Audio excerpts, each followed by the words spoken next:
안녕하세요. 만나서 반갑습니다. 자, 지난 강의에 이어서 흡착부터 한번 또 내용을 이어가겠습니다. 자, 흡착이라는 거는 말 그대로 착 달라붙는 거예요. 여기다 해볼까요? 네. 이 활성탄 같은 흡착제가 있습니다. 여기에 입자가 여기 와가지고 이제 여기로 쏙 달라붙고 여기도 쏙 달라붙고 이렇게 되는 거죠. 그래서 이 흡착제가 이제 좀 무거운 애들이죠. 얘는 가벼운 애들이고 얘가 붙어가지고 여기에 이렇게 쌓이고 이런 식으로 달라붙는 이런 형태로 제거하는 그런 방법이 이제 흡착 이렇게 이야기를 합니다. 그래서 흡착이란 제거 대상 물질이 흡착제의 표면에 물리적 또는 화학적으로 부착되는 현상을 얘기한다. 그리고 보통은 이제 우리가 활성탄이라는 걸 이제 수처리해서 쓰기 때문에 물리적 흡착을 얘기를 하는데, 물리적 흡착과 화학적 흡착이 이제 좀 차이가 있습니다. 그래서 이 물리적 흡착은 약간 좀 가역적이고 말 그대로 이렇게 붙는 그런 형태가 되겠고, 화학적 흡착이라는 건 이제 화학 결합에 의한 그런 내용이 되겠죠. 자, 그리고 활성탄이 주로 이용이 되는데 냄새, 색도, 미세 입자 이런 것들이 이제 흡착이 가능하다라는 거. 자, 그리고 흡착의 특성에서 이제 물리적 흡착과 화학적 흡착 나눠봤는데, 가장 큰 특징이 이제 가역적이다, 비가역적이다 이겁니다. 가역적이라는 얘기는 재생이 가능하다. 여기 써있네요. 네. 뒤로 간다 이 얘기. 뒤로 가는 게 가능하다 이 얘기예요. 그래서 붙었다 떨어졌다 가능한 게 이제 화학적 흡착, 물리적 흡착, 가역적이고 재생이 가능하다 이 얘기고, 반대로 발생임이라고 해서 인력 요거에 의해서 결합이 되는 그런 형태가 되겠습니다. 화학적 흡착이라는 것은 이제 비가역적이에요. 재생은 불가능하다. 얘네들은 화학 결합에 의한 그런 흡착이 해당하겠습니다. 자, 그래서 물리적인 흡착에 대한 내용을 한번 살펴볼게요. 물리적 흡착이라는 것은 가역적이고, 그렇죠? 온도에 영향을 받는다 이거죠. 온도가 낮을수록 흡착량이 많다. 그리고 분자량이 클수록 유리한 그런 특징이 있고요. 다층에서 일어난다 이건데, 이건 뭐냐면은 흡착제가 이렇게 있어요. 요게 이제 활성탄인데, 다층에서 일어난다는 얘기는 이 여러 개가 이렇게 이렇게가 다 흡착이 가능하다 이런 얘기고요. 이 다층의 반대가 아니라 단층이잖아요. 한 분자 한 층. 그래서 이렇게 해서 하나만, 여기 하나만 이렇게만 가능한 형태를 우리가 단층이다 이렇게 얘기하면서, 다층에 의한 게 이제 물리적인 흡착 이런 내용이고, 뭐 색깔이라든지 뭐 냄새 뭐 이런 것들, 중금속, 미세 입자 이런 것들이 처리가 가능한 그런 특징이 있습니다. 자, 화학적 흡착은 일단 비가역적이다 우리가 이렇게 얘기를 했죠. 그래서 얘는 재생이 되진 않아요. 그냥 쓰고 갖다 버리는 거지. 물리적 흡착보다 분자 인력이 강하기 때문에 흡착 과정에서 발열량도 이제 큰 그런 특징이 있고, 이 생물 활성탄이라고 있습니다. 또 이 활성탄에다가 미생물을 갖다 집어 넣어주는 거예요. BAC라고 하는데, 이렇게 되면 이제 미생물로 인해서 조금 더 효율이 좋아지고 또 오래 쓸 수 있고, 뭐 이러한 활성탄들도 있게 되겠습니다. 자, 여기에서는 이제 화학적 흡착과 물리적 흡착 두 가지를 좀 잘 분류할 수 있는가, 이게 내용이 되겠고, 이 흡착과 관련된 두 가지 굉장히 유명한 식이 있어요. 랭기미어라는 사람이 말한 거랑 그 다음에 프렌들리가 말한 두 가지가 있습니다. 그래서 우리가 이 두 가지에 대한 내용을 잘 공부를 해 두셔야 돼요. 먼저 랭기미어식인데, 이 랭기미어의 등원 흡착식은 뭘 우리가 기억을 해야 되냐면, 가정 조건을 기억해야 된다. 가정 조건. 이 등원 흡착식과 그러니까 일정 온도에서 흡착량과 흡착제와 어떤 관계, 요걸 이제 얘기를 한 건데, 단일 분자층에 흡착한다. 앞에서 말씀드린 것처럼 요게 이제 하나씩 이렇게 흡착을 한다라는 거. 한정된 표면에서만 흡착 가능하다. 뭐 예를 들어서 여기서부터 여기까지는 안 돼. 그러면은 이 부분만 흡착이 가능한 그런 형태가 되는 거고요. 자, 요거 가역적인 반응이다라는 겁니다. 하지만 화학적 흡착을 가정했어요. 시험 문제 이쪽이 좀 많이 나옵니다.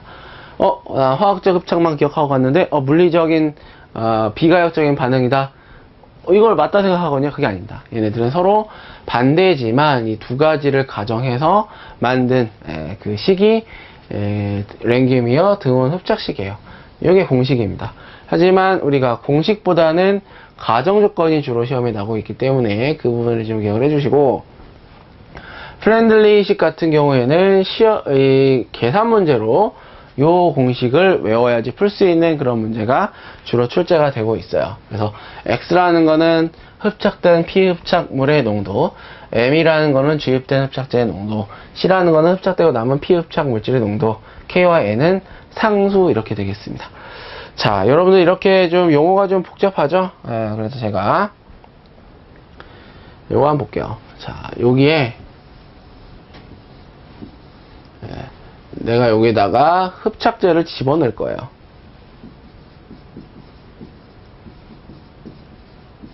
자, 그리고 유입수가 같이 들어갑니다. 여기 뭐예요? 처리수가 나오지. 자, 처음에 농도가 뭐였냐면은 100이었어요. 그런데 여기에서 나가는 게 처음에 농도가 100이었고 나가는 게 10이었어요. 그리고 요 관계에서 제거된 게 얼마예요? 제거된 게 90이지. 그쵸? 자, 이 흡착제의 양을 우리가 뭐라고 하냐면은 M이다 이렇게 얘기합니다. M, 아까 N분의 X는 KC의 N분의 1승이었죠? 시간 쓰고 시작할까요?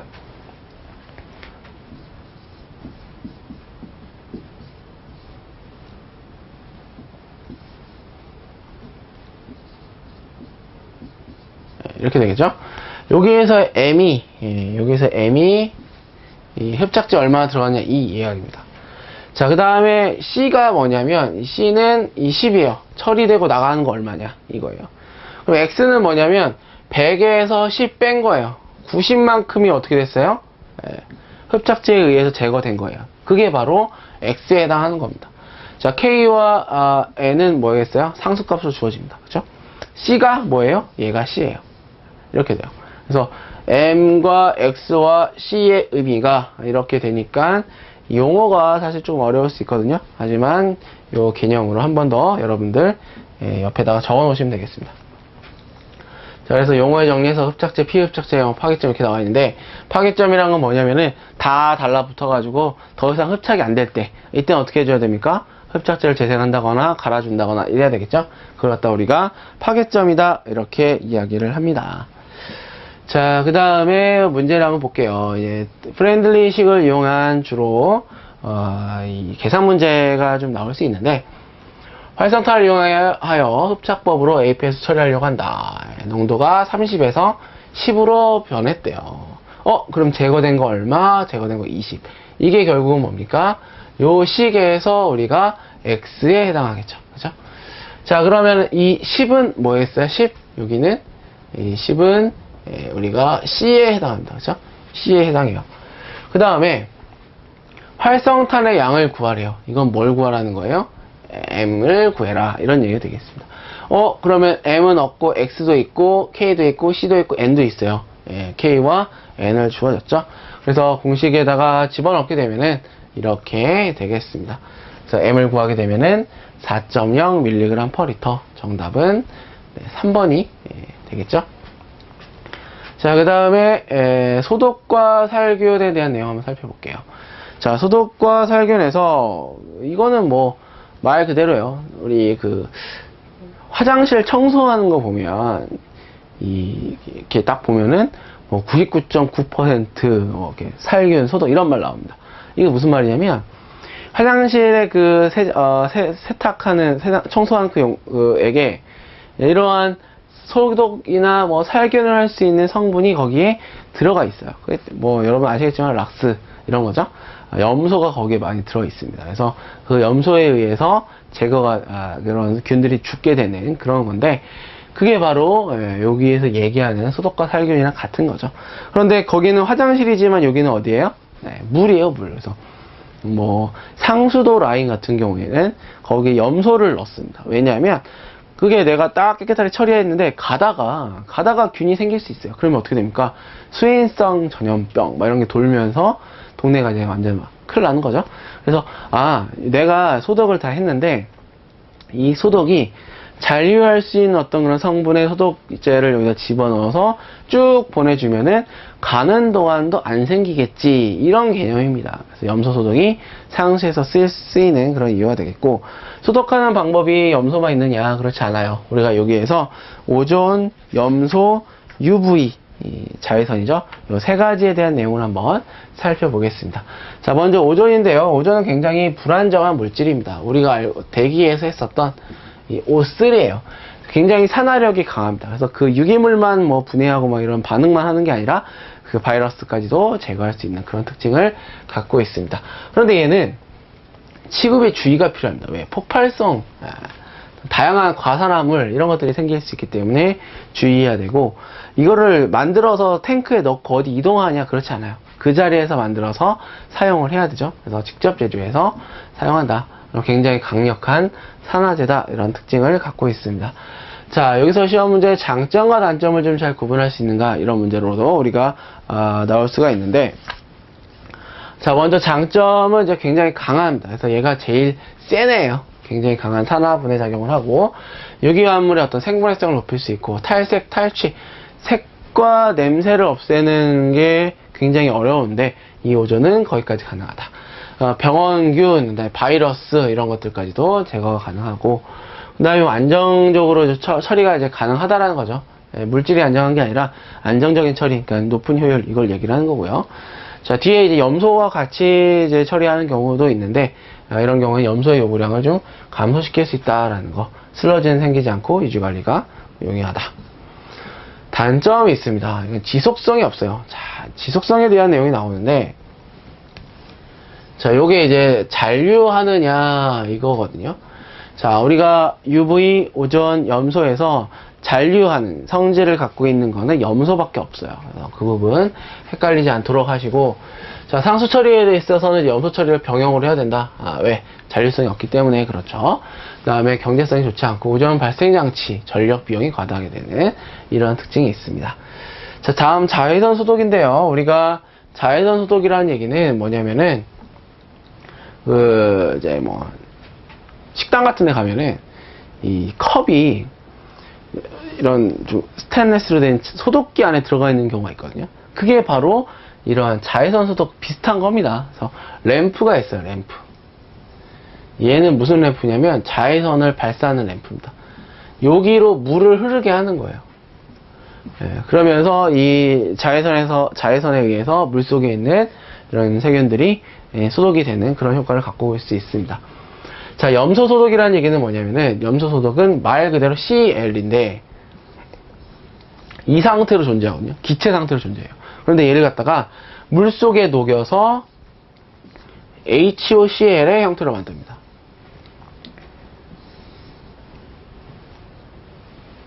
HOCl. 차염소산인데 이 형태로 만들어서 물 속에 집어넣는 거예요. 그러니까 기체로 집어넣으면 좀 어렵죠. 그래서 액체 상태로 만들어서 집어넣었습니다. 굉장히 오랫동안 썼던 그런 방법이고, 지금도 쓰고 있고요. 그래서 이 방법과 비교한 내용을 여기다가 실어놨는데, 자, 자외선 같은 경우에 먼저 보면 소독이 효과적이고 잔류는 없고요. 그 다음에 바이러스 이런 것들을 비활성화시키다. 뭐보다? 염소보다 안정성이 있고 요구되는 공간이 적고 비용이 저렴하다. 자, 그리고 염소 같은 경우에는 이제 오랫동안 썼어요. 잘 정립되고 효과적이고 잔류 염소가 유지가 가능하다. 사실 이게 굉장히 큰 특징입니다. 잔류하는 게 얘밖에 없어요. 그리고 결합 잔류 염소가 이제 형성이 되고, 결국은 이 염소의 주입을 통해서 우리가 질소도 제거가 될 수 있는 그런 특징이 있습니다. 자, 그 다음에 단점을 보면은 이 염소를 계속 처리하게 되면은 좀 독성이 나올 수 있거든요. 얘를 좀 제거해야 되는 그런 형태. 그 다음에 THM 같은 거, 이거 이제 발암물질인데, 요게 생성이 된대요. TDS라고 해서 총용존 고형물 뭐 이런 게 증가합니다. 자, 오존도 그렇고 자외선도 그렇고 뭔가 액상으로 된 걸 집어넣은 건 아니에요. 하지만 염소만 액상으로 만들어서 집어넣었습니다. 무언가가 들어갔다는 얘기는 그 안에서 뭔가가 또 생길 수 있다는 얘기예요. 그게 뭐냐면 바로 TDS, 총용존 고염을 이렇게 얘기를 하는 거고요. THM 같은 경우에는 트리할로메탄이라고 그래요. 그렇죠? 트리할로메탄, THM 이렇게 얘기를 하는데, 이거는 염소와 그다음에 전구 물질, 뭐 부식산이라든지 휴민산, 뭐 이런 것들입니다. 얘가 만나서 THM이 되는 거예요. 자, 이 THM에 대한 내용을 한번 좀 자세하게 한번 해볼까요? 네. 자, 우리가 이렇게 산이 있고 강이 이렇게 있습니다. 여기 이제 나무들이 있어요. 근데 얘가 낙엽이 떨어지고 막 비도 오고 하면서 여기에서 생긴 아까 말씀드린 그 전구물질들, 뭐 휴민산이라든지 부식산 뭐 이런 것들이 이 강으로 들어옵니다. 그럼 이 강은 뭐냐? 내가 이 물을 취수를 해서 정수장으로 갈 거예요. 요거를 가져다가 정수 처리합니다. 이 공정 안에는 소독이 있어요.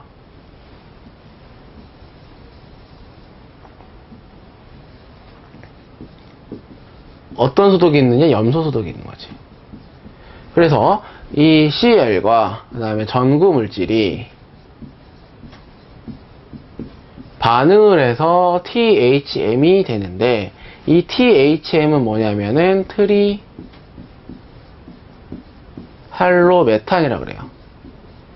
즉 탄소에 수소 3개가 할로겐종 원소랑 치환되는 걸 얘기합니다. 즉 여기 하나만 H고요. 여기에 뭐 CL이라든지 아니면은 BR, I 이런 것들이 쭉 오게 돼요.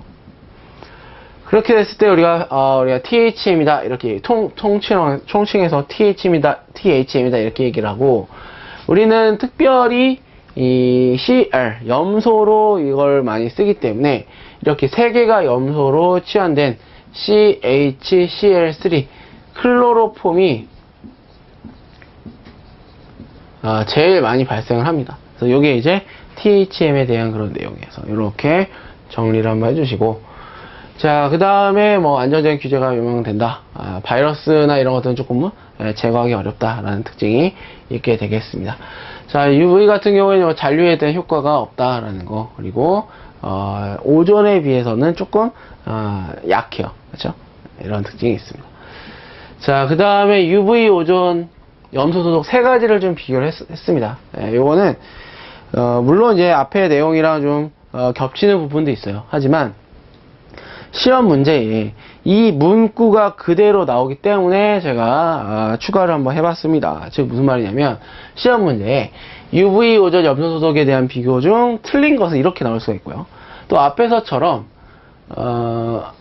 염소와 자외선 소독의 장단점의 비교 중 잘못된 것은 뭐 이런 식으로 나올 수 있어요. 그래서 이 카테고리에 대한 내용으로 좀 설명이 다르게 표현될 수 있으니까 그 부분 유의하시면서 여러 번 읽어보시면 익숙해지실 겁니다.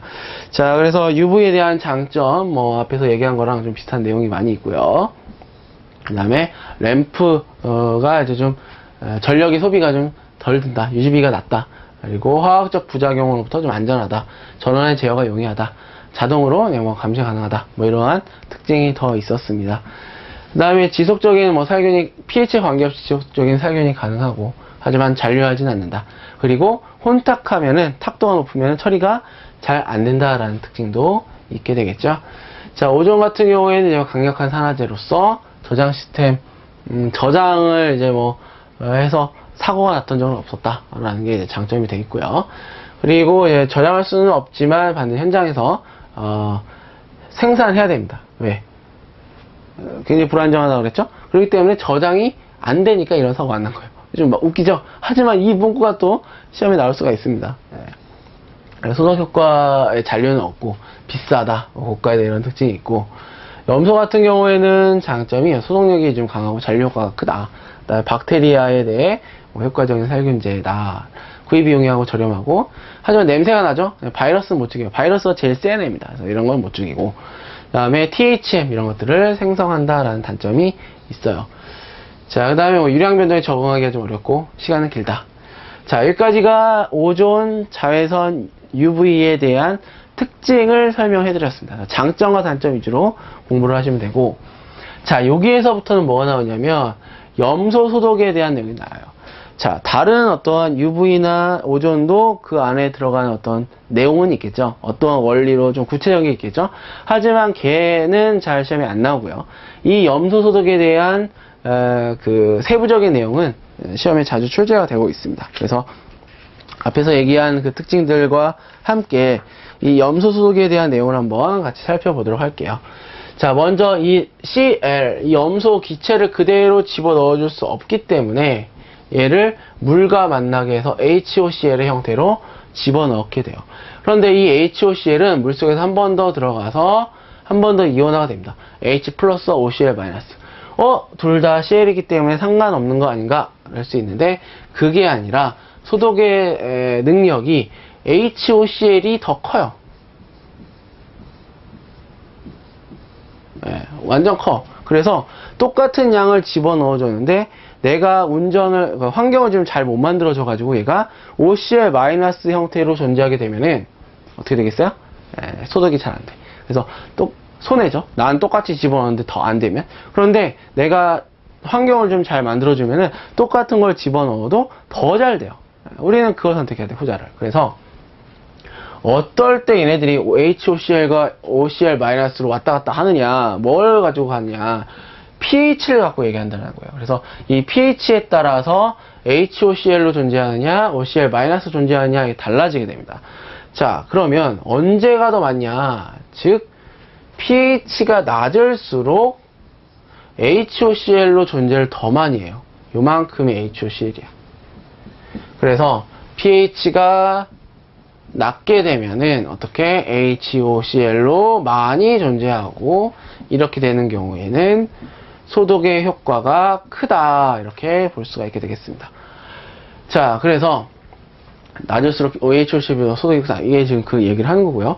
이 그래프로만 보면은 요만큼이 이제 요거랑 세트예요. 그리고 OCl-를 읽으려면 이겁니다. 이렇게 놓고 봤을 때,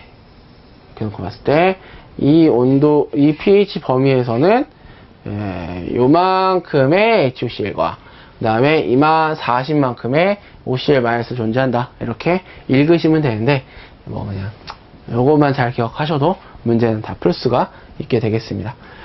자, 살균력의 크기에서 나왔어요.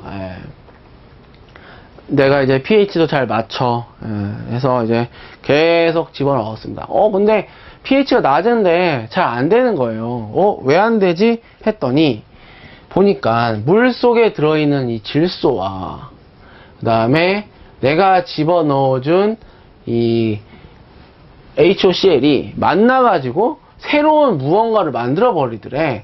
걔가 뭐냐면은 클로라민입니다. 여러 개가 있어요. 그래서 클로라민류 이렇게 불러요. 이 클로라민류가 생깁니다. 대표적인 게 뭐 이런 건데 어찌됐든 간에 얘도 이 안에 Cl이 들어있죠. 그런데도 불구하고 소독력이 굉장히 낮아요. 얼마나 낮은가? 제일 낮아. 그래서 나는 pH만 잘 맞추면 될 줄 알았더니 그게 아니었어요. 그 안에 질소랑 만나가지고 얘를 만들어 버리네. 그래서 더 안 좋아진 거예요. 이런 현상이 이 클로라민류 때문에 생깁니다. 그러면 이제 이렇게 소독의 효과가 이런 식으로 정리가 되고, 얘네들의 사실 여기를 이렇게 써야 돼요. 그래서 얘네 둘이 한 80배 이상 차이가 난다, 이렇게 보시면 좋겠고, 아까 말씀드린 것처럼 이제 pH가 낮을 때 좀 더 강하고, 온도는 높고 pH는 낮을 때 좀 더 강한 그런 특성이 있겠죠. 자, 그러면 이제 본격적으로 이 클로라민이 이제 나왔는데, 얘네들을 어떻게 내가 고려를 해가지고 내가 이 가장 세다는 HOCl의 형태로만 염소를 존재하게 할 건가, 이걸 한번 생각을 한번 해볼게요. 자, 이렇게 됩니다. 처음에 내가 pH를 딱 맞춰가지고 이 정도면은 HOCl로 존재하겠지 하고 막 집어넣었어요. 그랬더니 이 클로라민이라는 친구들이 점점 생기는 거예요. 이렇게 여기 부분까지가 점점 많이 생기는 거예요. 그러면 물속에 있는 Cl의 양은 증가합니다. 그렇죠? 어차피 염소에 대한 양이잖아요. 얘는 늘어는 나는데 소독은 안 돼. 이런 현상이 요 클로라민 생성될 때 생기는 거예요. 그런데 내가 계속 집어넣었더니 오히려 염소에 대한 잔류량이 좀 줄어들고 있어요. 이건 뭐냐면 내가 계속 집어넣는 만큼 생기는 게 아니라 이 클로라민류가 일정한 정도가 되면은 더 이상 이 수와 더 이상 이 Cl과 결합하지 않고 감소하기 시작합니다. 이렇게 돼요. 집어넣는데 염소 양은 물속의 염소는 줄어드는 거예요. 그렇죠? 그러다가 줄어들다가 다시 나는 꾸준히 넣고 있습니다. 다시 염소의 양이 증가하는 지점이 있어요. 여기. 다시 여기 증가하는 지점. 여기. 요 부분.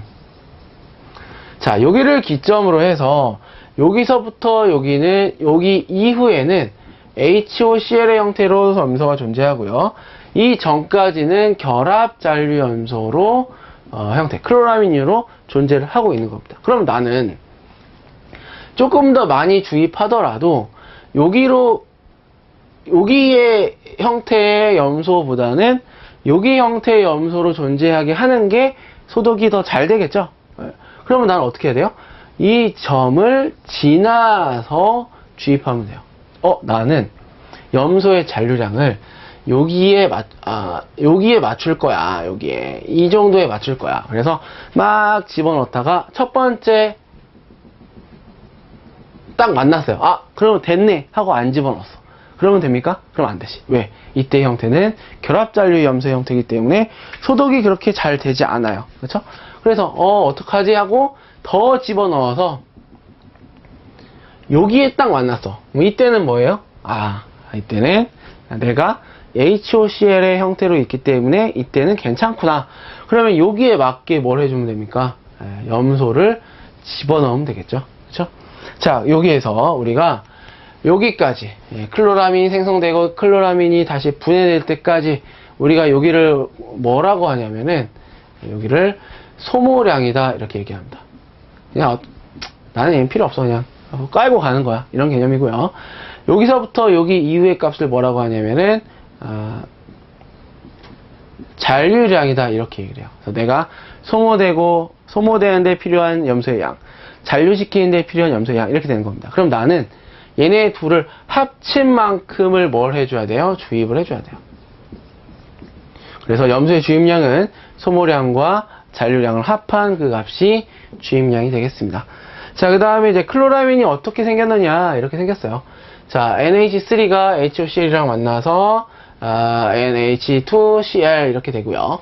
요게 이제 뭐라고 하냐면 모노클로라민 이렇게 얘기합니다. 그 다음에 이 NH2Cl이 다시 HOCl이랑 만나서 NHCl2가 돼요. 이거는 디클로라민 이렇게 되고 다시 한번 반응해서 Cl이 3개가 됩니다. 트리클로라민 이렇게 되겠죠. 계속적으로 주입하면은 클로라민 분해가 되면서 다시 자유 염소로 염소가 존재하기 시작을 한다. 자, 그래서 염소의 어떤 주입량 결정하기 위해서는 여기서 마찬가지로 소모량 플러스 잔류량 얘네들을 고려해서 주입을 해야 되겠죠. 자, 우리가 시험 문제에서는 어떻게 나오냐면은 이런 식으로 좀 계산을 해라 라고 할 수도 있게 되겠습니다. 자, 처리유량이 2000제곱미터/데이, 그 다음에 여부량이 6, 잔류 염소 농도가 0.5. 하루에 주입해야 할 염소량은 뭐예요?